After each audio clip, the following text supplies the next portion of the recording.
Since Tillerson's name first emerged as a possible Secretary of State, ExxonMobil shares have gained around 6%. Elaine, the question here at the State Department is whether he'll approach those high-stakes foreign policy challenges as a deal-maker first or as a diplomat.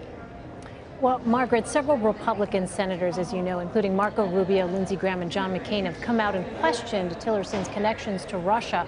How will that color the confirmation fight that lies ahead for him? And also, what's the expected timeline for Tillerson to divest his holdings? Well, it may be a tough fight. What we need to see is Rex Tillerson going to Capitol Hill and meeting privately with some of these senators to answer their questions, and then, of course, going through public hearings sometime in January. But what we do know is that the endorsements of former Secretary of State Condoleezza Rice and former Secretary of Defense Robert Gates is a real boost to him. The big sticking point is going to be, can Rex Tillerson prove that he has no conflicts of interest, whether that be deep friendships that could color his decision-making when dealing with countries like Russia or Saudi Arabia, other big oil-producing countries where he is quite close to leaders, or will his own personal financial stakes possibly get in the way there? You've seen millionaires, billionaires enter cabinet positions before, but what is so different about Rex Tillerson is what a significant stake he owns in ExxonMobil, and as the world's largest oil company, all the countries that it really directly impacts. So we know that he will have to make financial disclosures on a rolling basis. There's no set date for that, but he's going to have to go through a FBI background check, answer questions from the IRS, and then he'll have about 90 days or so to really lay out a plan for how he plans to separate himself from what is over 2 million shares in ExxonMobil, worth well over $200 million.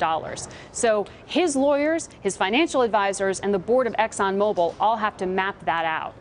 Well, Margaret, beyond Russian ties, Democratic Senator Chris Murphy of Connecticut tweeted Tuesday calling Tillerson out for what he said was undermining U.S. policy in Iraq, saying Tillerson, quote, has spent his entire career putting oil company profits first and the interest of his country second. How have Tillerson backers reconciled that history he has as a deal maker with his position as a top diplomat? Look, this is really unprecedented territory. I mean, it's well over 123 years since we've had a Secretary of State with no prior government service, and we haven't had someone of Tillerson's stature in terms of a massive corporation taking this role. So he's going to have to really clear up a lot of questions from Republicans and from Democrats. What we know with Iraq is that he was doing business with this semi-autonomous Kurdish region in the north, doing business deals directly with the Kurds. The problem is that that goes against U.S. policy of dealing only with the central government in Baghdad, because America is simply trying to keep that very fractured country together. So doing side deals undercuts the central government. Now, Tillerson is basically going to have to, theoretically, either have a policy that's totally new, that has a different vision of Iraq, or agree to contradict himself and call out other business people who basically are doing what he has done in the past, which undermines U.S. policy. Because remember, it's a central government in Iraq that the U.S. has spent so much money during this war against ISIS and trying to prop up to try to get them to establish rule of law. So what we don't know, Elaine, here, and what would answer some of these questions is we don't know what the Trump doctrine is. What is the organizing principle for how America will interact with the rest of the world?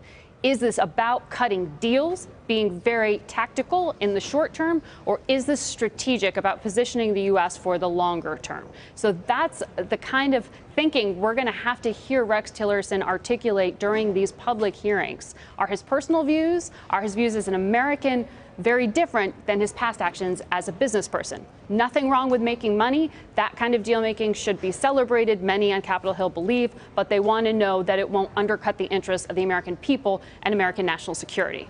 All right, Margaret, Brennan, a lot of critical questions yet to be answered. Margaret, thanks so much.